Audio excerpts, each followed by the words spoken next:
지난 시간에도 내가 좀 길게 했는데 오늘도 준비하다 보니 좀 이 내용이 좀 길어졌는데 혹시 길더라도 용서하세요. 내용 네. 괜찮으면 길어도 괜찮습니다. 내용이 안 아, 좋으면 길만 큰일 났죠. 알겠습니다.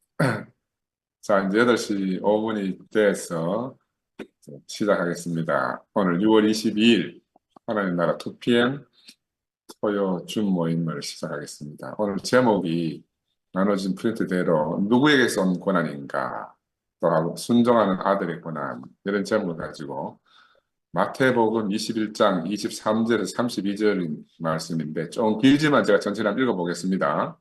성경 말씀을 좀 열심히 읽자는 분위기이기 때문에 예수께서 성전에 들어가 가르치실세 대제사장들과 백성의 장로들이 나와 이르되 네가 무슨 권위로 이런 일을 하느냐 또 누가 이 권위를 주었느냐 예수께서 대답하시되 나도 한 말을 너희에게 물으리니 너희가 대답하면 나도 무슨 권위로 이런 일을 하는지 이르리라.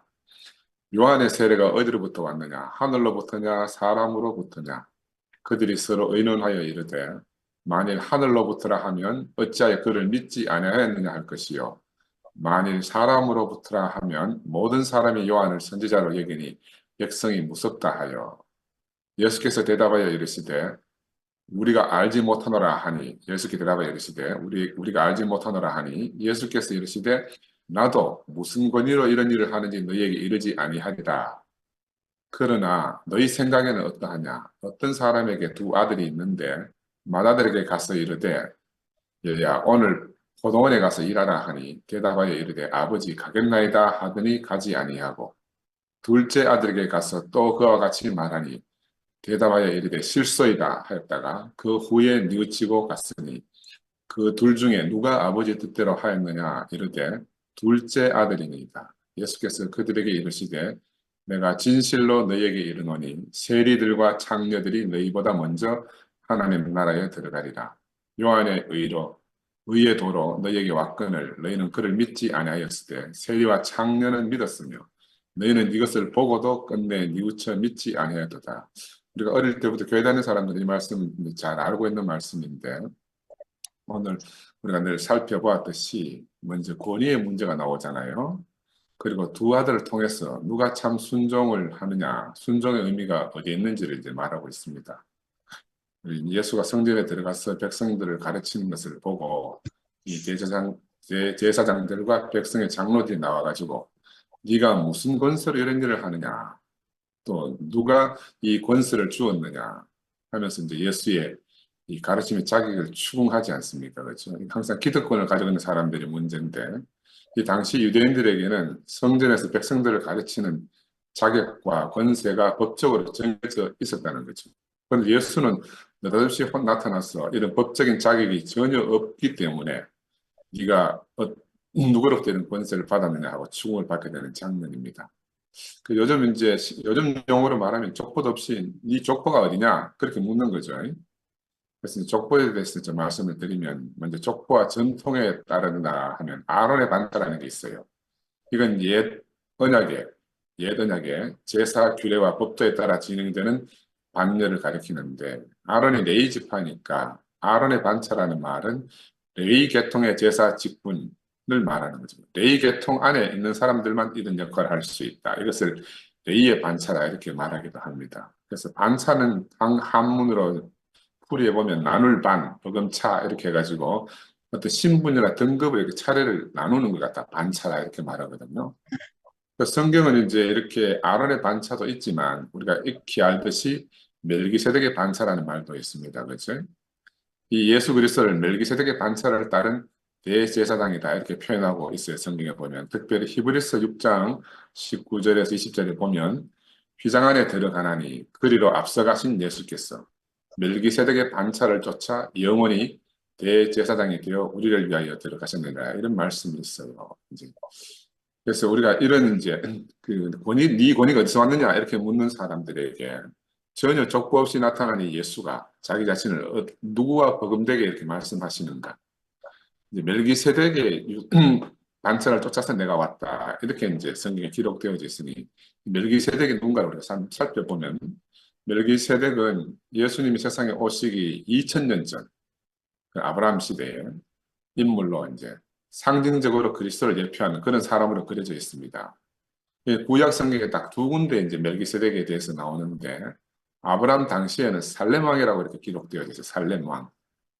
이 사람이 이제 어떤 경로를 통해서 제사장이 되었는지 그런 기록은 전혀 없고 또 살렘이 어느 지방인지도 기록이 정확한 기록은 없다고 그래요. 그래서 한편으로 신비한 인물, 신비의 인물이다 이렇게 말씀드릴 수 있는데 이 사람이 아브라함이 조카 롯을 구하기 위한 전투에서 이기고 돌아올 때 떡과 포도주를 가지고 아브라함을 축복하는 장면이 성경에 나옵니다.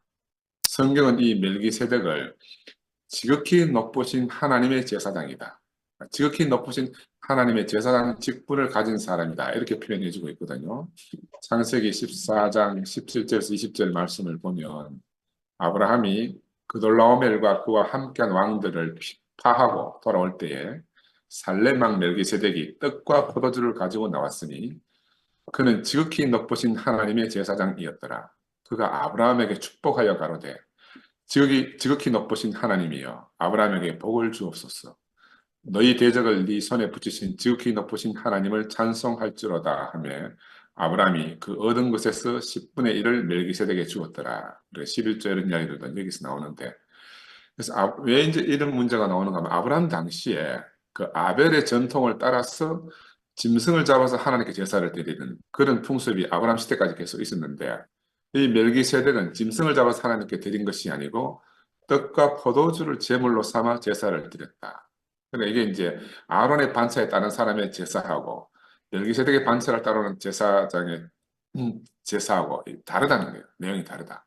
그래서 이 실제로 예수님도 멜기세덱이 아브라함에게 떡과 포도주로 그 시대의 어떤 그런 전통을 따르지 않고 떡과 포도주로 축복을 빌어준 것처럼 예수님도 6월절에 자기 죽기 전에 떡과 포도주로 제자들에게 이제 영생의 복을 빌어주는 장면이 나오잖아요. 그래서 우리가 이런 것들을 이제 유심히 좀 살펴보면 이 오늘 이제 예수에게 네가 무슨 권세로 이런 일을 하느냐 이렇게 따지는 이 제사장들은 아론의 반차를 따른 제사장들이고 이들은 자기들의 당연한 전통 안에서 이런 질문을 하는 거예요. 그 전통 안에 있으면 당연히 그렇게 질문을 할 수밖에 없잖아요.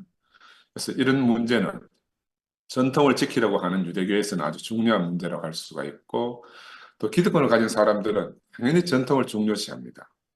또 그것을 강화하고 세우려고 하고 있고 근데 전통이라는 것이 세월이 버리면서 쌓여진 어떤 껍데기 같은 거잖아요. 껍질 같은 거.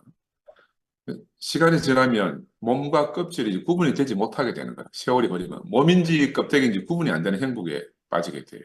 그래서 몸은 잊어버리고 껍질만 고수하고 있는 이런 형국으로 변해버리는 거예요. 법도 마찬가지입니다. 우리 법의 역사를 보면 법이란 가난한 자를 보호하는 게 법인 줄 우리가 그렇게 알잖아요. 그렇죠?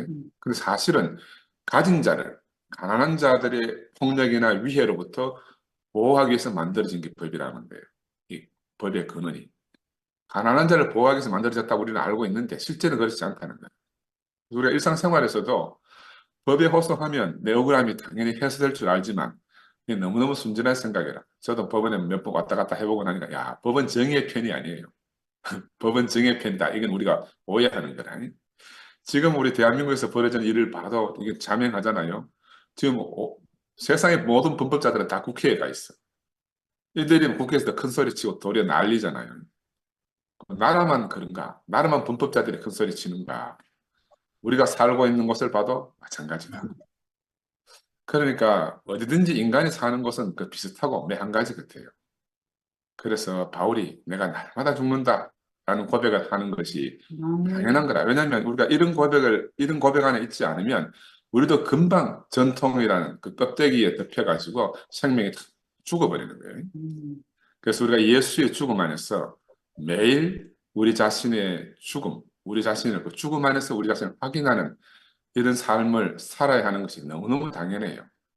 하루만 지내도 우리 발에 굳은 살이 배기듯이 금방 우리는 어떤 껍질에 갇혀서 생명을 숨쉬지 못하게 하는 습성이 인간 안에 있는 거예요. 왜냐하면 우리 안에는 어쩔 수 없는 아담의 본성이 있기 때문에 이 아담의 본성을 가지고 사는 것을 망각하면 한순간 우리도 그렇게 전락합니다. 아, 내가 항상 아담 안에 있구나. 이 아담의 본성 안에 내가 파묻혀 사는구나 하는 것을 늘 기억하고 바울의 고백처럼 날마다 내가 죽노라. 내가 날마다 예수의 죽음 안에서 우리 인생을 찾지 않으면 안 된다. 아멘. 근데 불행하게도 예수 당시의 유대교는 이 하나님 계시의 종교에서 전통을 중시하는 그런 종교로 변질시켜 버렸잖아요. 이 변질 속에서 전통을 고수하기 위해서 예수를 죽인 거예요.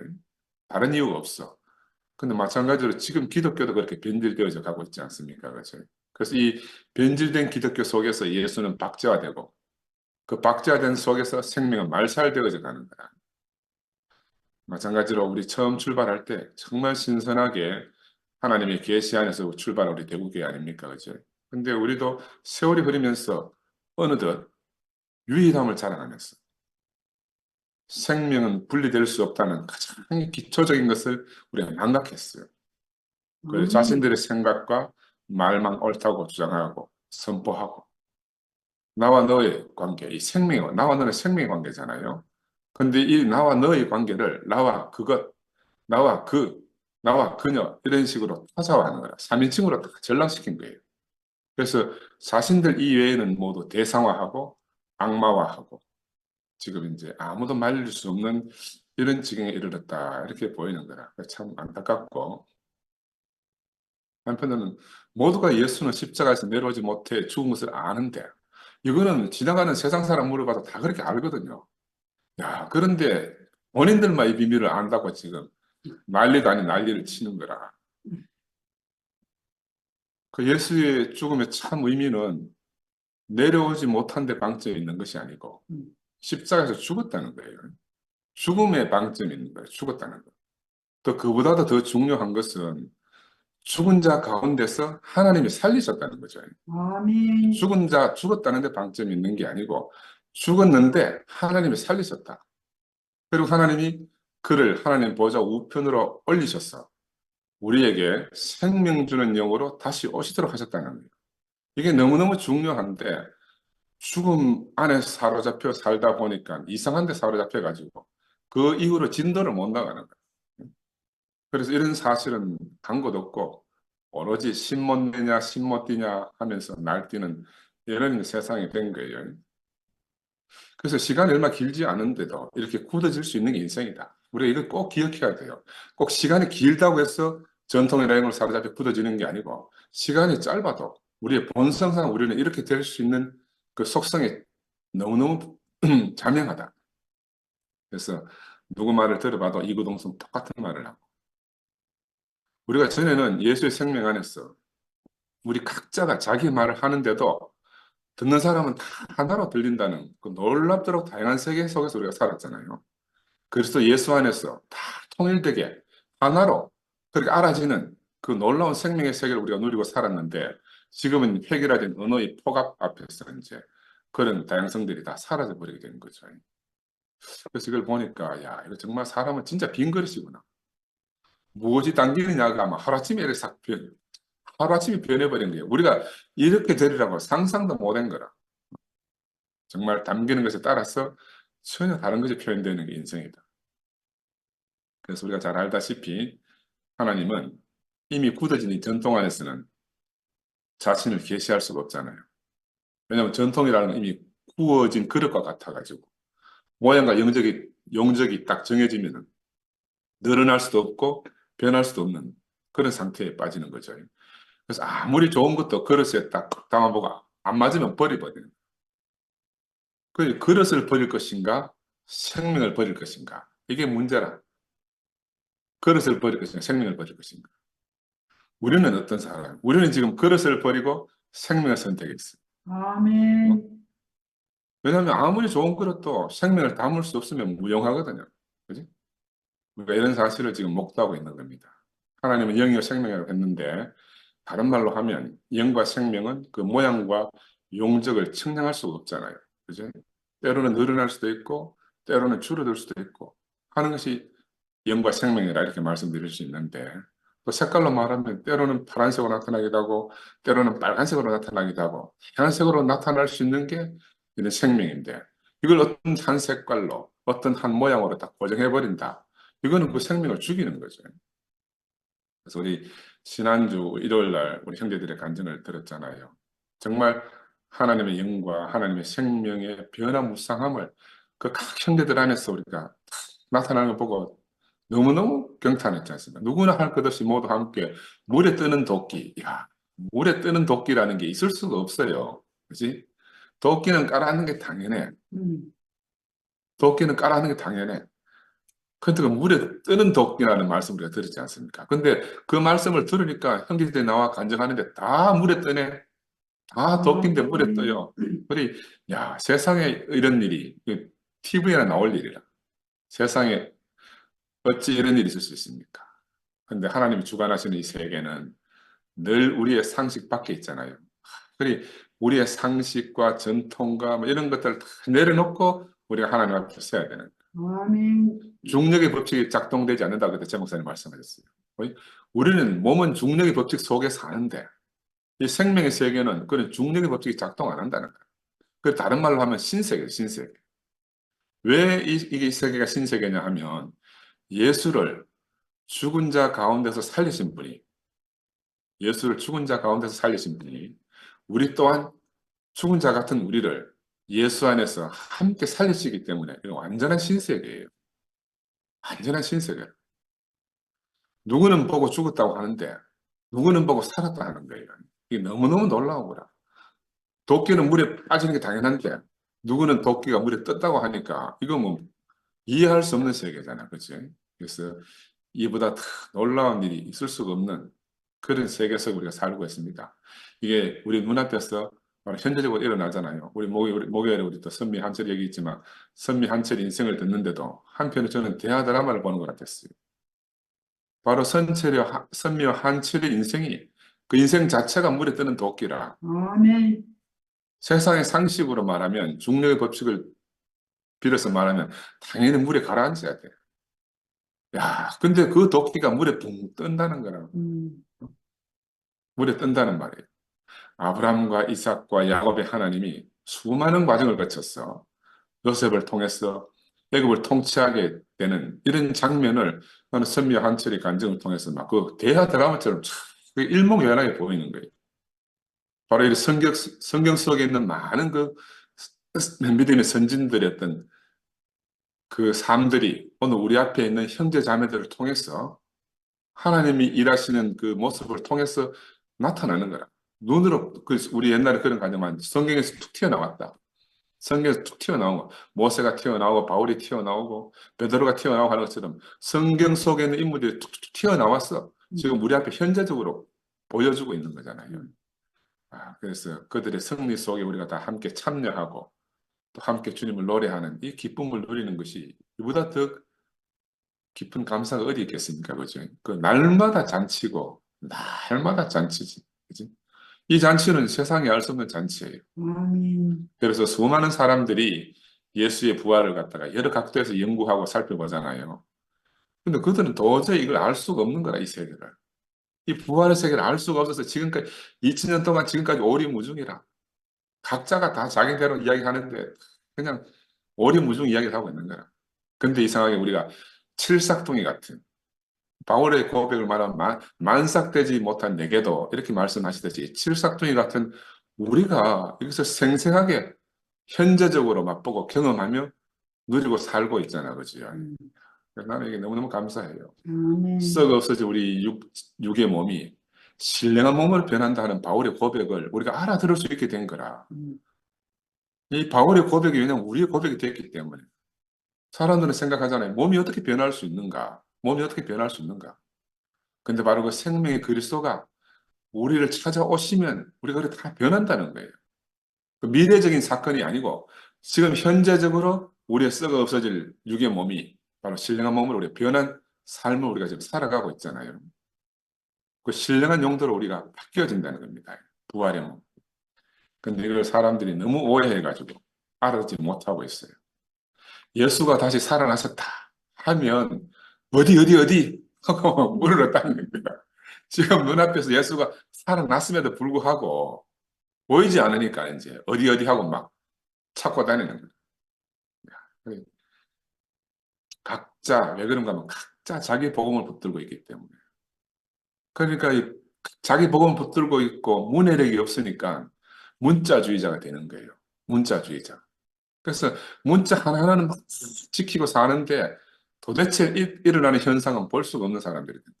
아멘. 신령한 몸, 이 새로운 몸을 보지 못하는 많은 사람들이 저는 한편 이게 진짜 너무너무 안타깝고 이게 방구석 신앙이라 방구석 신앙.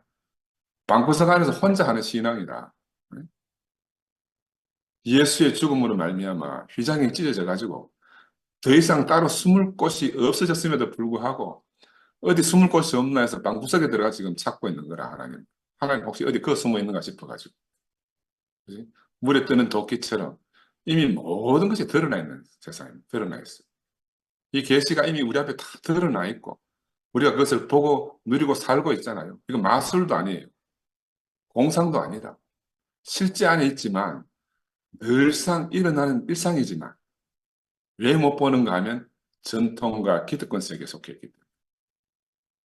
전통과 기득권 세계에 있기 때문에 이 속생명을 도저히 알 수 없고 경험할 수 없는 거예요. 그래서 얼마나 안타깝습니까? 그죠? 이 영과 생명은 모양도 부피도 없었어. 존재 자체로 그때그때 나타나니까 그때그때 나타날 때 못 보는 거라. 그 나타날 때 그때그때 봐야 되는데. 그리고 우리 교회를 매일 가잖아요. 매일. 매일 밤마다 주의 모임을 들어오는 이유가 그때 나타날 때 안 보면 못 보니까. 그래서 이 하나님 생명이 어떠하면 자신들의 안정을 지키기 위해서 만든 이 전통이나 이런 것과 본질상 맞지 않는 거야. 그러니까 전통 안에서는 아무리 만나려고 해도 하나님 생명을 만날 수가 없어요. 왜냐하면 유대교 역사 안에서 보면 전통을 지키려니 제사장들과 서기관들, 하나님의 계시를 직접 받은 선지자들 간에 늘 마찰이 있는 걸 구약 성경에 보면 많이 나오잖아, 그렇지? 이런 맥락에서 보면 역사가 오래되면서 전통이 강화되고 또 자신들의 전통을 지키려 하다 보니까 하나님 계시를 받은 선지자들을 핍박하게 되고 이런 것들이 매일 죽이고 저주하고 하는 걸 반복하는 거예요. 마지막에는 이제 예수를 십자가 못 박는 일로 귀결되어 이제 종결이 되잖아, 그렇지? 그래서 성경 우리에게 하는 말이 뭐냐 하면은 하나님은 아들 안에서 아들과 함께 나타나신다. 아들과 함께 나타나시고 우리에게 오신다. 사람들이 귀하게 여기고 이렇게 아주 충실히 보존하려고 하는 그런 전통과 각양 좋은 것들 안에서 오시는 것이 아니고 그런 것들은 뒤로 제쳐놓고 살아있는 아들과 함께 오신다. 이게 너무너무 중요한 사실입니다. 그래서 아들이 오기 전에는 잠시 성전도 있었고 율법도 있었고 많은 규례들이 있었어요. 근데 하나님이 나타나심에 이런 것들이 쓸모가 없게 된 거예요. 왜냐하면 이런 것들이 바로 그 아들을 죽이는 지경에 이르게 됐기 때문에. 그래서 하나님은 이 아들의 육체로 이런 전통이나 율법이나 각종 규례들을 다 폐하시고 오직 이 아들로서만 새로운 정통의 길을 내신 거예요. 정통의 길. 전통이 아니고 정통의 길을 내신 거라. 하나님께로 가는 정통의 길을 내신 거예요. 내가 길이다 하시는 이분을 통해서. 그래서 이 아들만이 살아있는 그릇이죠. 변화될 수 있는 그릇이라. 이 아들만이 영원한 우리에게 전통이 됐어요. 이 살아있는 이 아들이 그 자신의 생명으로 인해서 그 생명 자체의 신축성으로 인해서 늘 변화무쌍하게 나타나시는 거라. 그리고 우리 옛 전통 안에 있으면 우리 늘 변화무쌍하게 나타나시는 이분을 만날 수가 없는 거예요. 이 사도들은 바로 이 아들만을 전하고 세웠어.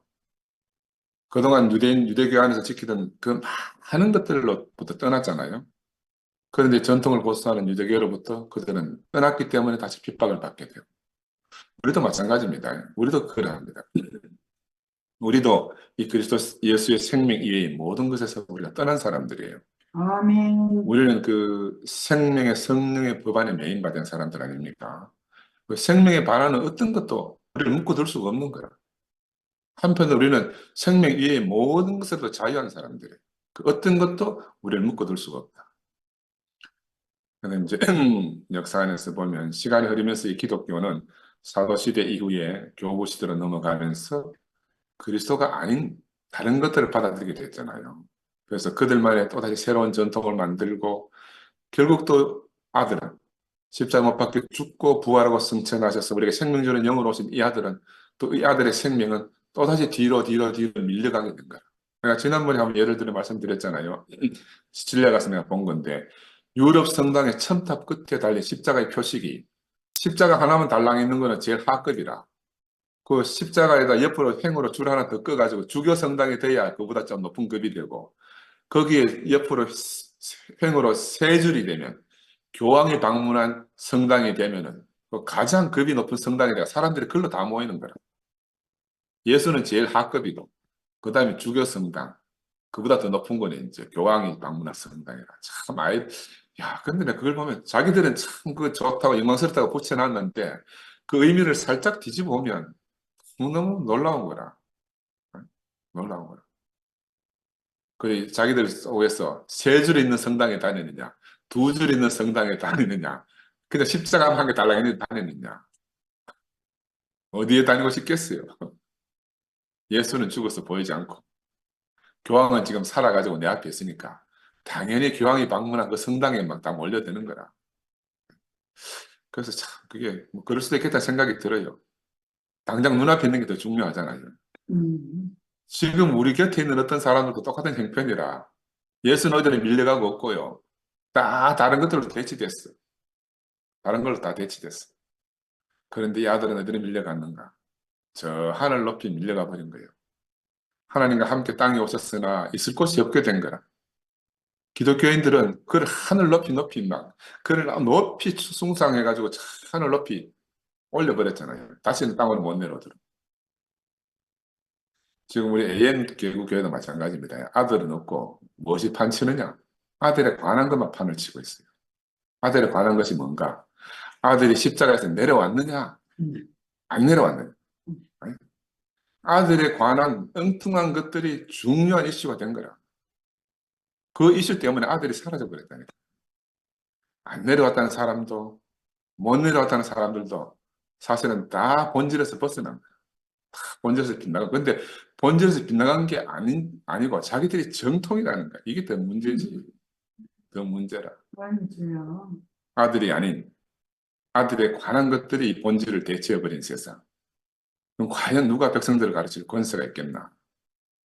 바로 그 아들이란 말입니다. 아들 이외에는 누구도 하나님 백성을 가르칠 수 있는 권세가 없다는 걸 오늘 성경 본문은 말씀하고 있어요. 아멘. 아들만이 아버지와 함께 오셨어.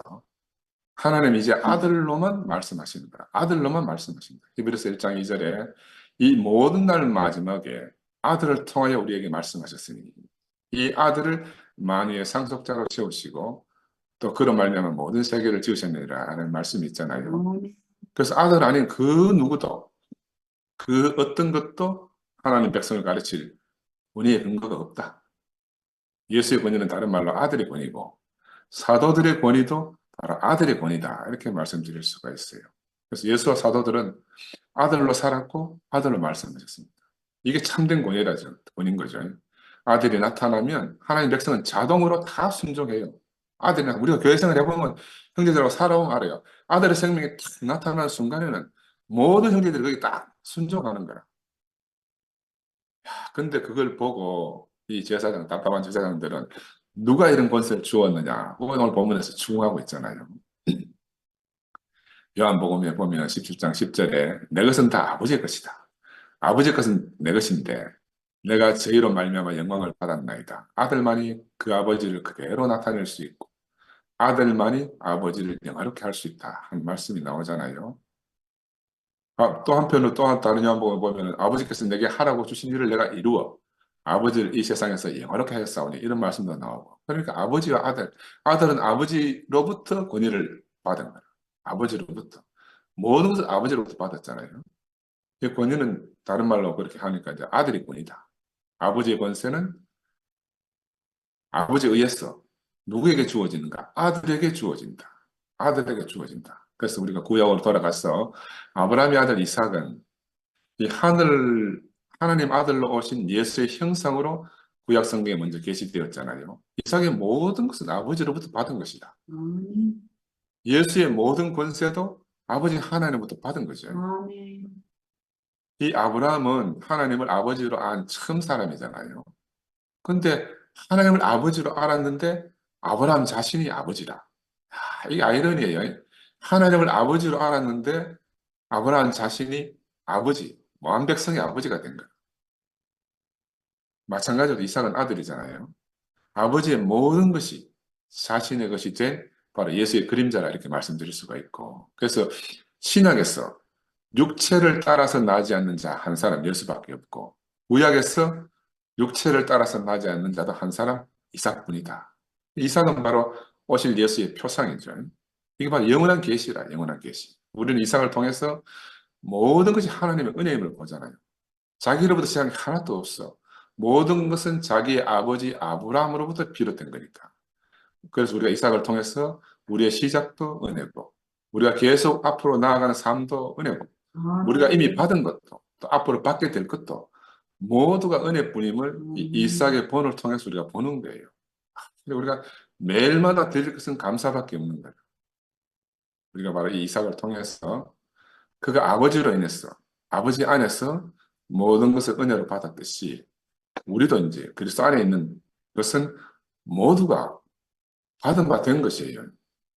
그리스도 안에 있는 것들은 우리가 이미 다 받은 바 된 거라. 그게 100% 은혜잖아요. 이걸 다시 말씀드리면 우리가 그리스도 안에 있다 하는 거, 그리스도 안에 있다 하는 것은 그리스도의 역사적 역사성을 말하는 그리스도 안에 있다. 그러니까 우리가 그리스도 안에 있다는 말은 그리스도가 사실이란 말이에요. 예수 그리스도가 사실로서 계셨다는 거죠. 그리스도가 사실이 아니라면 우리가 그리스도 안에 있을 수가 없어요. 그 안에 있다 이런 말은 다른 말로 말하면 어, 예수 그리스도의 역사성, 역사 안에 예수가 반드시 있었다는 걸 시인하는 거라. 근데 또 우리가 그리스도가 우리 안에 있다 하는 것은 그리스도의 생명을 말하는 거예요. 하나는 역사성이고 하나는 생명인데 이걸 우리 꼭 구분해서 알 필요가 있는 것이 그리스도가 우리 안에 있다는 것은 예수의 생명이 우리 안에 있다는 거예요. 이걸 좀 더 풀이해보면, 다른 말로 해보면 예수 그리스도께서 이루신 모든 것이 역사적 사실로서 우리의 것이 되었다 이 말이에요. 역사적 사실로서. 그리스도께서 이미 예수가 성취한 모든 것을 우리가 얻도록 이미 되어 있는 거라. 이건 뭐 새로 우리가 노력할 필요가 전혀 없어요. 예수 안에 있다 하는 것은 우리의 아담의 모든 과거가 예수 십자가에 못 박혀 죽으신 그 죽으심 안에서 우리가 함께 끝나버렸다는 걸 의미하는 거예요. 예수가 성취한 것, 죽음으로 성취한 것, 아담으로 인해서 생겨진 모든 것들을 갖다가 끝난 그 역사 안에 우리가 함께 있다는 거죠. 마찬가지로 이제 그리스도가 우리 안에 있다 하는 것은 이건 미래적인 일이다. 우리가 그리스도 안에 있다는 것은 과거 안에 있던 역사적인 것이고 그리스도가 우리 안에 있다 하는 것은 그리스도가 앞으로 우리 안에 계시면서 하실 수 있는 모든 것이 우리의 것이 되게 한다. 이게 다른 생명이 우리 안에 계시면서 그 예수의 생명으로 말미암아 그리스도의 생명으로 말미암아 우리가 무언가 발생하고 성장하고 얻는 것들을 다 우리의 것이 되도록 한다 하는 말이죠. 그래서 하나는 과거적 역사적 사실을 말하고 하나는 미래적인 것을 말하는 거예요. 근데 우리는 그냥 섞어 쓰잖아요. 내가 예수가 내가 이걸 막 그냥 동격으로 비슷하게 쓰는데 사실은 좀 의미가 다를 수 있다. 그래서 우리가 그리스도 안에 있다는 것은 과거 그리스도께서 이룬 모든 일이 우리의 것이 되게 하고 그리스도가 우리 안에 계시다는 것은 오늘 그리스도의 어떠하심의 모든 것과 무궁한 생명의 그 능력의 모든 것이 우리의 것이 되게 하시는 거다. 이렇게 말씀드릴 수가 있어요. 그래서 이 예수 그리스도 안에서 하나님이 예비하신 모든 것이 바로 우리의 기업이고 우리의 권세가 되었습니다. 이걸 우리 절대로 잊어버리면 안 돼요. 우리가 할 건 아무것도 없어요. 아들은 아버지를 말미암아 모든 것을 받았고 우리는 예수로 인해서 그 아들 안에서 모든 것을 얻은 사람들이라. 예수는 바로 자신의 죽음으로 우리 모든 아담의 문제를 끝내셨잖아요. 그래서 우리도 범죄한 우리를 끝내려고 하면 어떻게 해야 되는가? 예수 안에서 우리의 죽음을 인정해야 되는 거라. 예수 안에서, 그리스도 안에서. 그래야 하나님 앞에서 우리가 새로운 시작을 위해서는 새로운 생명을 얻게 되는 거죠. 새로운 생명을. 그래서 지금 하도 막 죽음 하고 막 신모니 하다 보니 죽음에만 매여 지금 난리인데 다시 한번 말씀드리면 죽음뿐만이 아니고 우리에게는 부활 생명이 절대적으로 필요하다. 아멘. 그 죽음 안에서만 머물 수가 없어요. 새로운 생명이 와야 되는 거라. 하나님이 예수를 죽음 안에 영원히 두신 것이 아니고 그를 부활 생명으로 다시 살리신 거라. 우리에게도 그 새 생명이 너무너무 필요한 거예요. 또 한편으로는 이 새 생명만으로도 완전하다 할 수가 없어요. 왜냐하면 우리 야곱을 보면 야곱이 분이엘에서 하나님을 만나고 죽음을 경험했다 그랬잖아요. 환도벽을 꺾이면서. 그 분명히 야곱은 한번 죽음을 경험했어. 그러나 이 야곱은 새로운 위치로 끊임없이 옮겨져야 되는 거라. 어디로? 세겜에서 베델로, 베델에서 헤브론으로. 그러면서 그 헤브론까지 이르는 동안에 야곱은 많은 과정을 겪게 되잖아요. 그래서 헤브론에 새로운 곳에 옮겨가서 하나님과 교통하고 친구처럼 지내고 하나님이 아브라함을 내 친구라 여기는 바로 그곳으로 가서 하나님과 완전한 교통 가운데 이르게 되는 거라. 그래서 우리에게도 또 다른 새로운 위치가 필요합니다. 그 십자가에 못 박혀 죽은 예수 안에 우리가 있다. 그것도 맞아. 그런 하나님 영원히 우리를 거기 두신 것이 아니고 새로운 위치 안으로 옮기셨어요. 어디서? 예수 안에서. 어떻게? 예수를 하나님 보좌 우편으로 옮기셨듯이 우리를 예수 안에서 하늘 보좌 우편의 새로운 위치로 옮기셔가지고 우리가 낡은 옛 위치, 아담의 옛 위치를 영원히 우리를 떠나게 하셨단 말이에요. 영원히 떠나게 했어요. 그래서 예수는 우리를 영원한 헤브론, 하나님 보좌 우편으로 우리를 옮기셨습니다. 이것이 예수 승천의 참 의미를 알 수가 있고 이것이 예수와 함께 죽고 함께 산다 하는 의미의 참 의미라고 볼 수가 있어요. 그래서 우리에게는 예수의 죽음과 부활과 승천 이 세 가지가 다 필요하다. 죽음에 대하여 부활 생명이 필요하고 이에 대하여 새로운 위치로의 승천이 있어야만 우리가 예수의 죽음 안에서 아담 안에 했던 것이 모든지 끝내졌듯이 예수의 부활 승천하신 생명 안에서 새로운 시작을 하고 우리는 다시는 옛 사망 안에 거하지 않게 되는 거예요. 이게 새로운 위치고 회복된 인생의 위치라. 근데 그것을 우리 야곱을 보면 그 야곱이 그런 위치로 130살 야곱이 돼가지고 바로 축복하는 자리까지 가는 동안에 지나는 세월 동안 정말 많은 다루심을 잊게 됩니다. 우리가 생명이 있지만 그 생명이 성숙하고 자라야 되는 많은 과정들이 필요한 게 그래서 필요하고 우리 인생에도 이런저런 과정들이 필요한 건 아마 그런 것 때문이라 생각합니다. 우리가 다 이 예수를 알게 되고 만났을 때는 예수의 죽음 가운데 우리가 다 있는 것을 시인하고 경험해 봤지만 또 많은 과정을 겪잖아요. 왜 그런가? 이 부활 생명이 자라야 되고 하나님 보좌 우편까지 올라가서 정말 하나님과 친구처럼 지내고 완전한 소통을 하는 그런 자리로 우리가 변화되기 위해서 이런 일들이 있구나. 그래서 하나님이 하나님 예수를 보내셔가지고 우리에게 주고자 하시는 이 참 생명, 참 위치가 바로 죽고 부활하고 승천하신 이 자리다. 그래서 우리가 이 생명, 이 위치에서 비로소 무엇을 얻게 되는가 하면 참 권위를 우리가 얻게 되는 거다. 참 권위 안에 있게 되는 거예요. 그래서 이 권위 안에 있어야 이 권위로 말미암아 우리가 세상을 능히 이기게 되는 거죠. 아멘. 우리가 세상을 능히 이겨야 우리의 승리의 열매를 하나님의 참 양식을 소출하는 백성이 돼가지고 그 승리의 열매를 하나님께 드릴 수가 있는 거죠. 이게 이제 앞에 네 권위가 어떻게 나오느냐 하는 그런 말이고 그렇게 됐으면 뭐 교제를 했고 두 번째 오늘 단락에 두 개다가 바로 이어서 예수가 이제 두 아들 비유를 하지 않습니까? 생명의 근원이 어디서 오느냐? 생명의 근원. 네라고 대답하고 아무것도 하지 않는 사람인가? 아니요 하고 모든 것을 하는 사람에게서 오는가? 이 질문을 하는 겁니다. 이 뭐 우리가 이 답은 알잖아요. 이제 예수의 전도 활동 중에 도전해 오는 이 유대 종교 지도자들을 향해서 예수님이 그들의 불의와 위선을 폭로하기 위해서인 거예요. 예하고 안 하는 이 사람들을 폭로하기 위해서 이제 아니요 하고 예하는 이 두 아들을 들은 거예요.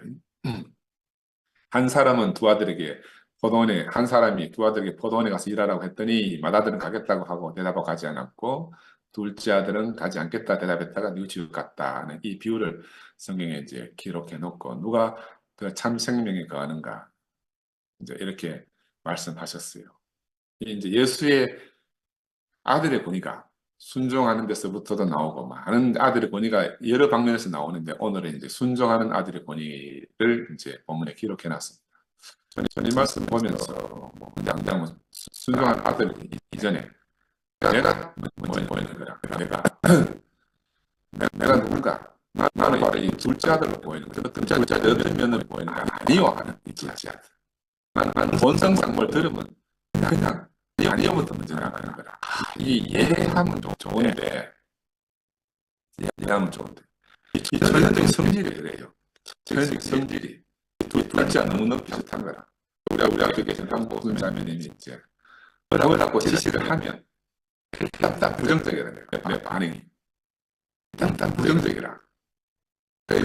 왜냐하면 내가 스스로 지시하는 내가 잘 하는데 누가 뭐 하라 이러면 막 부정적이 딱 되는 거라. 잘 헷갈려가지.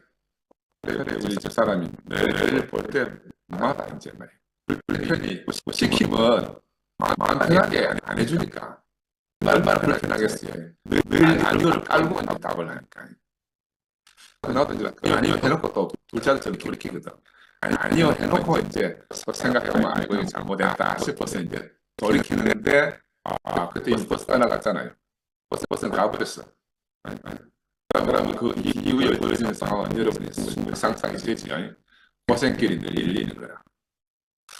그러니까 이게 이제 개인적인 문제인 줄 알았어요. 일상생활 생활하면서. 근데 이제 그 PM 교회 생활을 시작하고 이런 것들이 자꾸 드러나니까 이게 내 개인적인 문제가 아니구나. 이거는 몸이 되기 위해서 내가 교회 안에서 처리받아야 될 것이구나. 그렇게 알아진 거야. 하나의 나라는 아무라고 숨길 수 있는 것이 없어요. 이제 옛날에는 이렇게 짜여진 교회생활 안 했잖아요. 스스날 교회생활 했거든. 그러니까 적당히 집안 생활이고 교회생활 이렇게 구분이 됐어. 근데 지금은 구분할 수가 없는 거라. 구분할 수가 없어. 그래서 가정생활이나 교회생활이나 하나로 통일돼야 되거든. 하나의 나라 일이기 때문에. 그래서 요즘 많이 변했습니다. 옛날에 시간이 좀 걸렸지만 요즘은 즉시 회개하고 돌이키는 편인데도 늘 저것을 딱 감점이 돼. 왜? 일단 상대의 감정이 이미 선상을 졌잖아요. 아니요 하고 불쾌하게 만드는 거야. 불쾌하게. 늘 지적하고 감정을 짰잖아요. 그리고 지난번에 말씀드렸듯이 오죽하면 자기를 며느리로 알고 대해달라는 거라. 그러니까 내가 며느리한테는 잘한다는 거라. 자기는 마누라라고 늘 한마고 하고 막 하니까 제발 더 이상 나를 아내를 여기지 말고 며느리를 봐달래. 며느리를 공경하듯이 며느리를 존중하듯이 그렇게 해달라는 거야. 내가 며느리한테 너무 긍정적이라는 거지.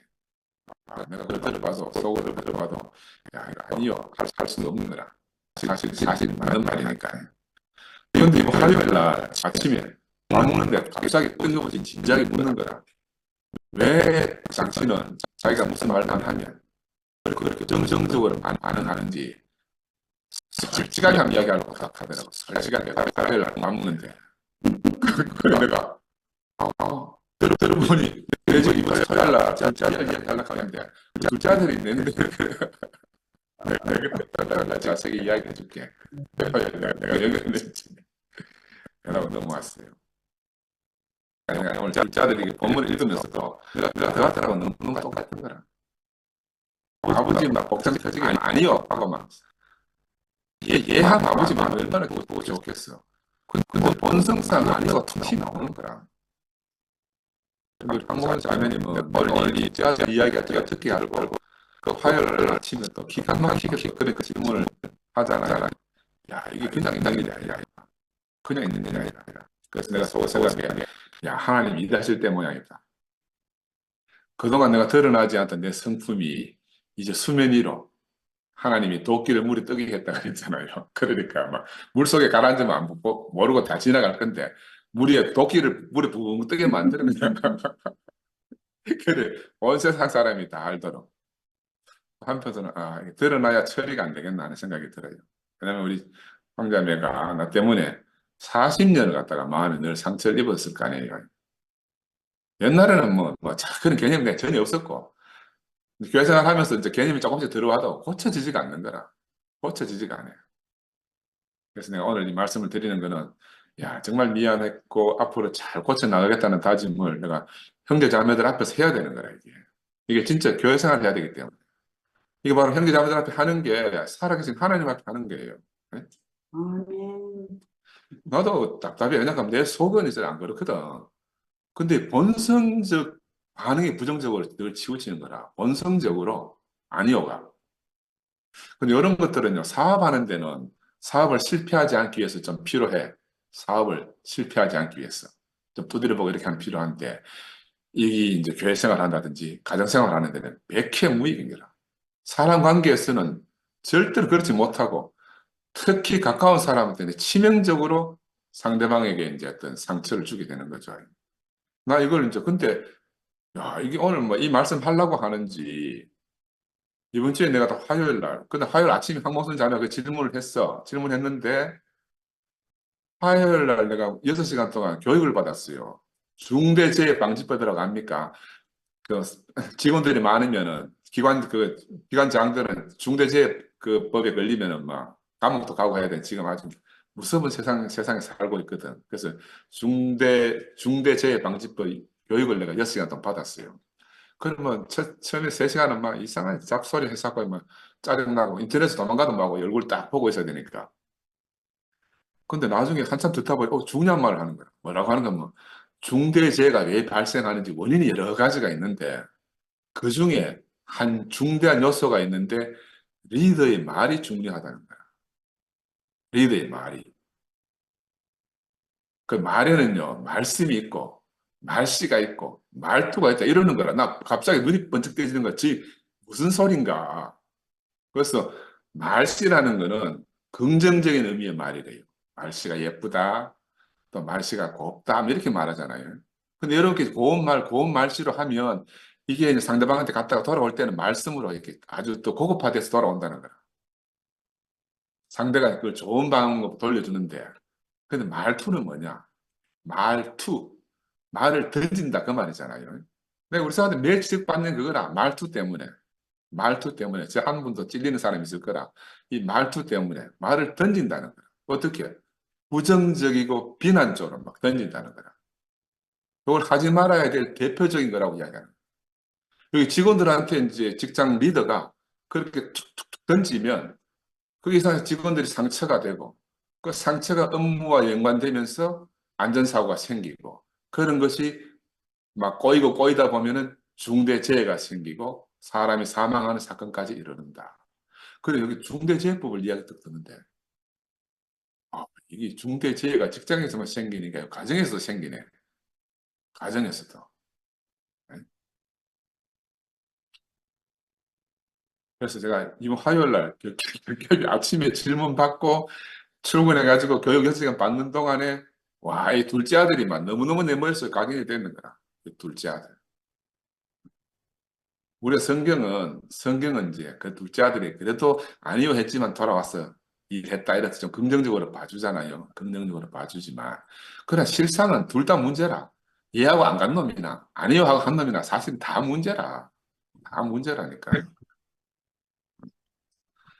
그래서 야, 말투 때문에 회사에서 중대재해가 발생할 수 있듯이 집안에서도 마찬가지다. 집안에서 중대재해 발생하면 뭐예요? 이혼하는 거지. 에?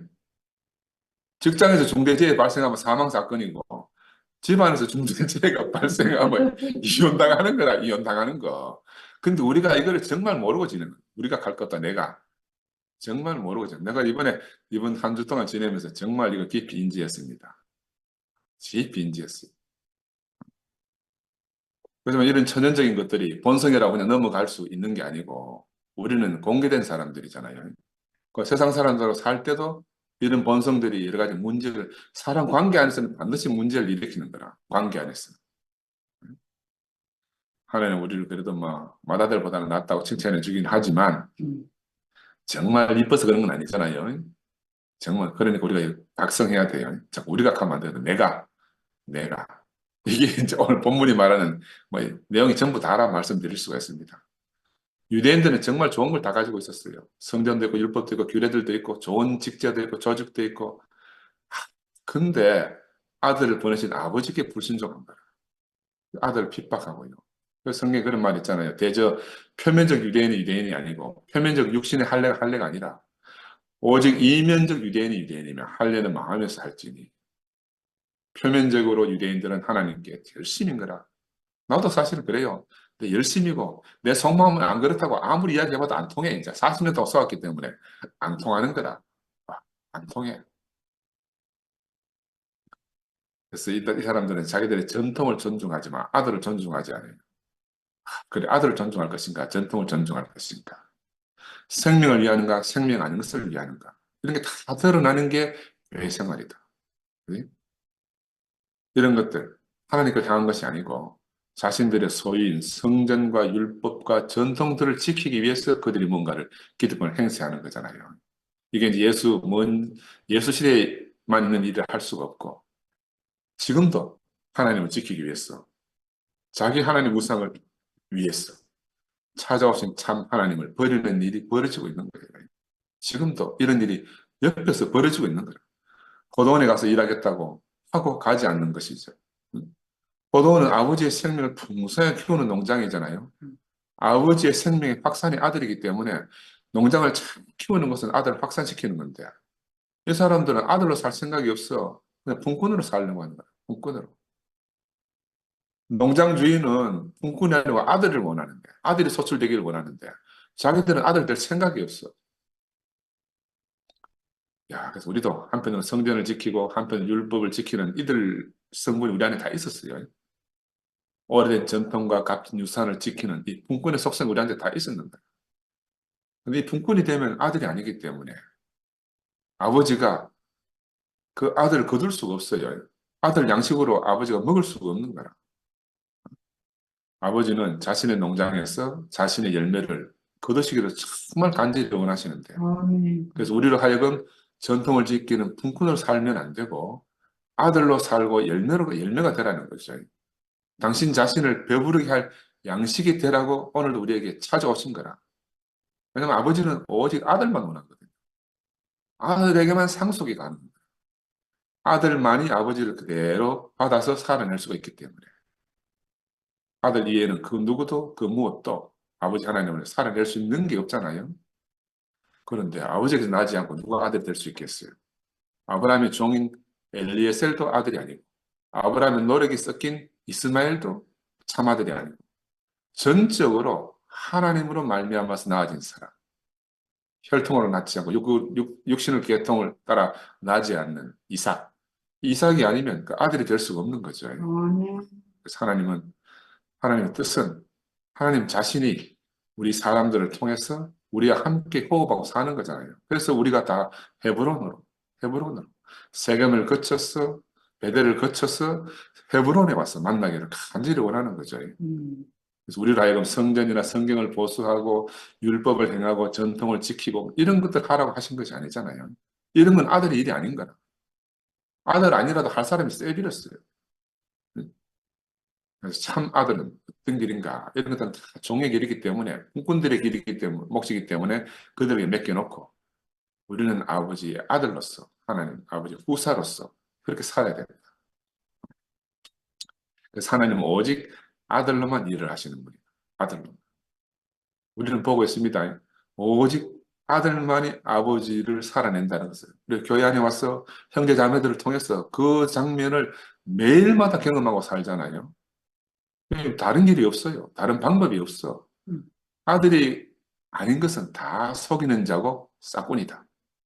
아들이 아는 건 다 싹꾼이에요. 아멘. 우리는 이제 이런 것들을 분별할 수 있을 만큼 우리가 성장했습니다. 왜냐하면 이삭이 젖될 때가 되니까 하나님이 사라를 통해서 이스마엘을 내보내라고 하신 거예요. 이삭이 태어났다고 이스마엘이 나가는 게 아니에요. 이삭이 젖될 때가 됐어. 이삭의 생명이 이제 스스로 서고 걸을 수 있게 될 때야, 그래 돼야만 이스마엘이 나가는 거라. 그 우리의 생명이 반드시 젖을 때고 스스로 설 수 있고 걸어갈 수 있어야 됩니다. 그래야 우리 안에는 이스마엘이 물러가게 되는 거예요. 아멘. 이삭의 생명이 자라면 이스마엘은 자동으로 물러간다. 순종은 아들의 길이고 아들만이 아버지를 대신할 수 있습니다. 나는 우리 육신의 아들들, 우리 아들 둘이 있는데 그 아들들 늘 지켜보고 있으면 야, 이게 아버지 아들의 관계구나 알아져요. 이거는 배워서 하는 게 아니라 뭐 가르친 게 아무것도 없지. 그냥 받은 생명으로 나를 대신해 사는 걸 이렇게 보잖아요. 그럼 너무너무 기특해. 그래서 받은 생명으로 날 대신 사는 거라. 그 아들을 통해서 바로 이 생명의 원칙을 보는 거죠. 그래서 내가 아들이 나보다 낫구나라는 생각이 들 때마다 어떤 생각이 드는가 하면 하나님이 예수를 보고 너희는 사랑하는 자 내 아들 이 아들의 말을 들으라 하는 하나님의 음성이 바로 내 귓가에 정정히 울려 퍼지는 거야. 이 바로 생명의 관계예요. 생명의 관계. 가르치고 배우는 관계가 아니고 생명으로 나아진 관계잖아, 그죠? 그래서 제사장들과 서기관들 예수께 계속 묻잖아요. 네가 무슨 권세로 성전의 전통을 뒤엎느냐? 네가 어디서 권세를 받아가지고 백성들을 가르치느냐? 네가 이것을 누구한테 허락받았느냐? 그들은 자기의 지켜야 될 전통 직무니까는 막 계속 따지는 거라. 어디 족보 없는 게 나타나가 이런 일을 하느냐고 막 지금 책망하고 핍박하고 비난하고 있잖아요. 근데 우리 예수님은 그런 것들과 아무 상관이 없이 뭐 비난하든지 말든지 아들의 권세로 아버지의 거처를 싹 성전을 깨끗이 정리하고 아버지의 백성을 가르치고 있는 장면이 우리에게 많은 것을 시사해주고 있는 거예요. 우리의 길은 하나뿐입니다. 아들로 오신 바로 이 주님을 믿고 그를 영접하고 그를 우리 자신으로 살아내가지고 하나님 아버지의 농장이 됨으로 아버지를 나타내고 아들로 성전이 되고 아들로 아버지를 대신하여 가르치고 아들로 모든 것을 폐하고 아들의 권세를 세웠어. 이제 아들의 나라가 이 땅에 도래하게 하는 게 바로 우리들의 임무라 말할 수 있어요. 그래서 아멘. 아들은 포도나무고 우리는 농장이고 아버지는 농부다. 아들을 키우는 것이 아버지의 일이고 아버지의 뜻이라. 그 아버지는 지금도 우리 안에서 당신의 아들이 무럭무럭 잘 자랐어. 열매를 맺기를 간절히 원하고 계시는 거죠. 누가 참 아들의 권세를 갖는가? 바로 순종하는 아들. 아버지 안에서 아버지의 생명을 받아서 사는 이 아들만이 참 권세를 갖는다. 그래서 이 권세를 가지고 오는 아들. 이 첫 번째 비유가 이제 순종하는 자인데, 이 순종은 생명 안에 있는 게 순종이라. 그지? 이런 세계로 참 권세를 가지고 오신 아들의 세계 안으로 우리를 부르신 주님을 찬양합니다. 아멘.